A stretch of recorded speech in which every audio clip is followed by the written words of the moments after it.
यहाँ आपकी दोस्त टूनी चिड़िया आ गई है एक नई कहानी लेकर।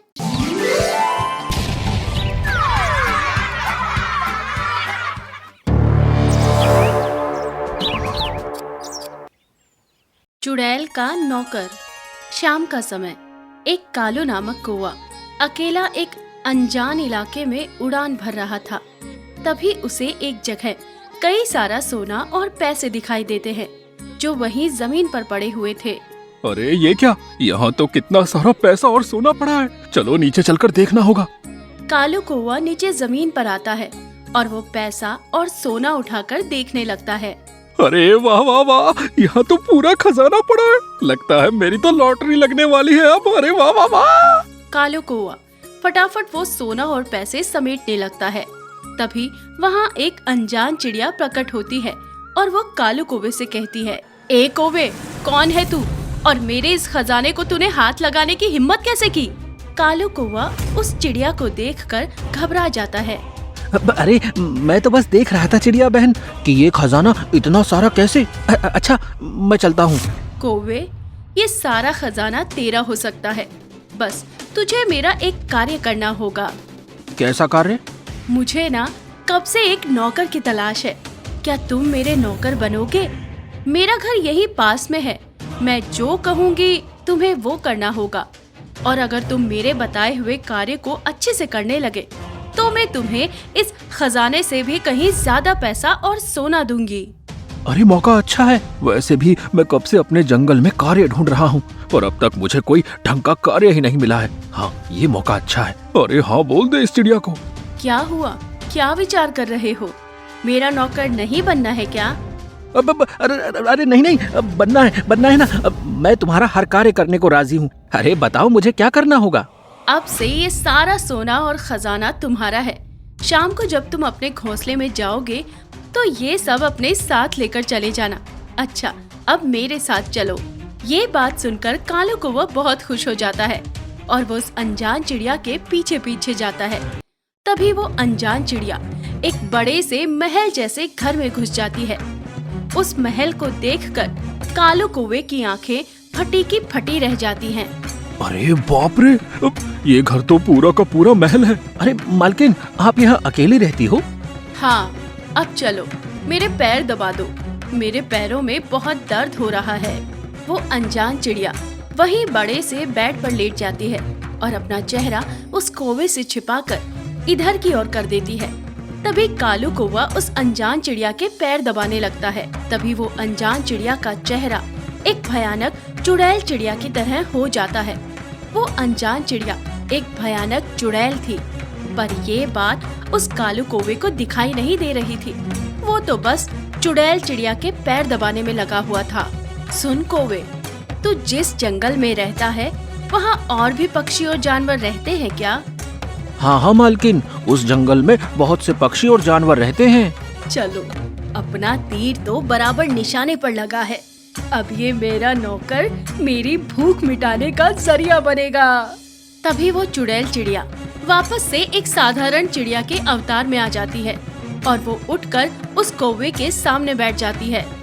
सुन कौवे, अब रात हो चुकी है, तुम अब अपने घर जाओ और हाँ, कल सवेरे जब तुम यहाँ आओगे तो अपने साथ किसी एक जानवर को ले आना। मुझे एक जानवर को भी इस महल में रखना है। जी मालकिन, मैं कल किसी जानवर को अपने साथ जरूर ले आऊंगा। इतना कहकर वो कालू कौवा वो सारा सोना और पैसा लेकर वहाँ से अपने जंगल में आता है और अपने घोंसले में आकर अपनी पत्नी मोनी कौवी को पूरी बात विस्तार से बताता है, जिसे सुनकर मोनी कौवी के होश उड़ जाते हैं। क्या बात करते हो जी? कौन है वो महान चिड़िया बहन? अरे मुझे तो वो कोई रानी चिड़िया लगती है, पर उनका नौकर बनकर मैं तो बहुत खुश हूँ। अरे पहले ही दिन काम के बदले उन्होंने मुझे इतना पैसा और सोना दे दिया, तो सोचो आगे वो क्या क्या दे सकती है मुझे। बस अब कल किसी तरह एक जानवर को उस मालकिन के पास लेकर जाना होगा। हाँ। दोनों काफी समय तक बातें करते रहते हैं। कालू कौवे को इस बात का अंदाजा भी नहीं हुआ कि वो एक चिड़िया एक भयानक चुड़ैल चिड़िया है। देखते ही देखते सवेरा हो जाता है।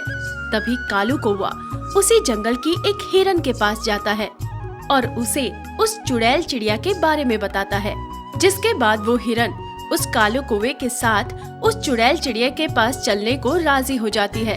अब कालू कौवा और हिरन दोनों उस चुड़ैल चिड़िया के पास आते हैं।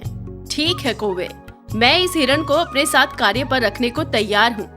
कौवे, यही पास में मेरा एक बेरी का खेत है, उस खेत से जाकर कुछ बेरियां ले आओ, तब तक मैं इस हिरन को उसका कार्य बता देती हूँ।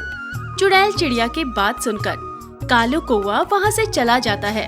मालकिन, मुझे क्या कार्य करना है?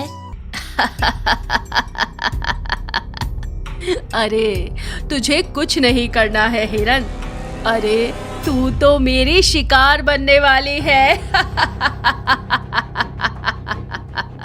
ये बात सुनकर हिरन के होश उड़ जाते हैं। तभी वो चिड़िया अपने चुड़ैल के अवतार में आ जाती है, जिसे देखकर हिरन की आंखें फटी की फटी रह जाती हैं।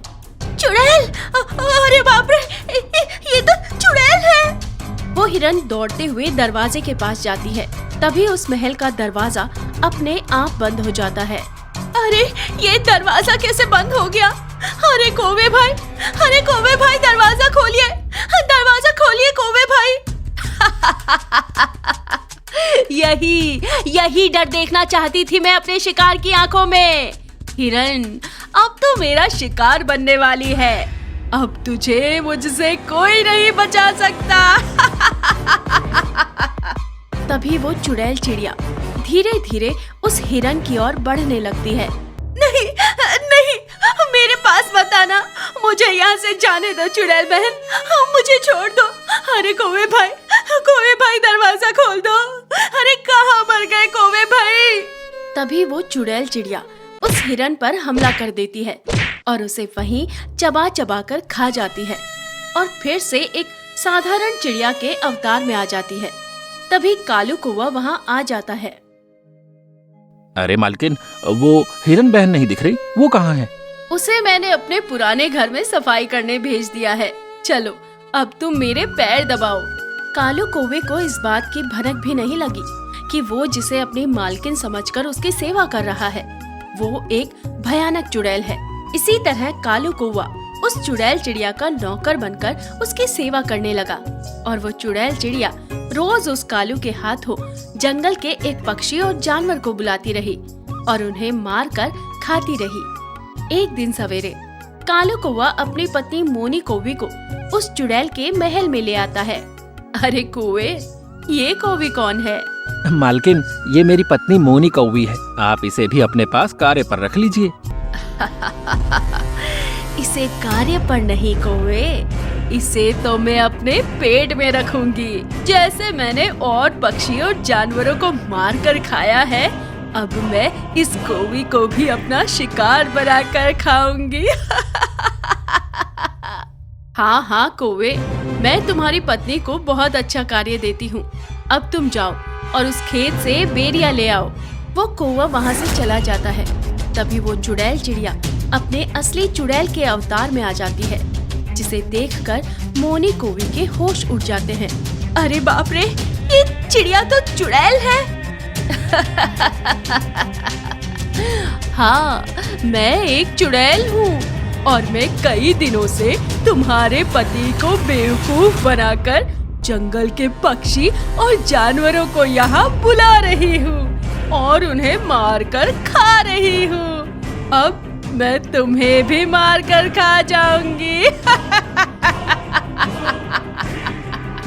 इधर कालू कौवा उड़ता हुआ चला जा रहा था। तभी उसे ध्यान आता है कि उसने मोनी कौवी को उसका बैग नहीं दिया। ये देखकर वो कालू कौवा वापस उस चुड़ैल चिड़िया के महल में आता है और वो जैसे ही महल में आता है उसके होश उड़ जाते हैं। अंदर वही चुड़ैल चिड़िया मोनी कौवी को नोच नोच कर खा रही थी। अरे बाप रे, ये चिड़िया तो एक चुड़ैल है और इसने तो मेरी पत्नी को जान से मार दिया। इसका मतलब है मैं इतने दिनों से एक चुड़ैल के साथ उसका नौकर बनकर रह रहा था। अरे बाप रे, कहीं ये चुड़ैल मुझे भी ना खा जाए। अरे मुझे यहाँ से भागना होगा, भागो। वो कालू कौवा तेजी से उड़कर वहाँ से अपने जंगल में आ जाता है और अपने घोंसले में बैठकर जोर जोर से रोने लगता है। उसे अपने किए पर बहुत अफसोस होने लगता है कि उसके कारण इतने बेगुनाह पक्षी और जानवरों की जान गई। अब वो कालू कौवा उस जंगल से हमेशा हमेशा के लिए बहुत दूर चला जाता है। तो इस तरह उस चुड़ैल की सच्चाई उस कालू कौवे के सामने आई।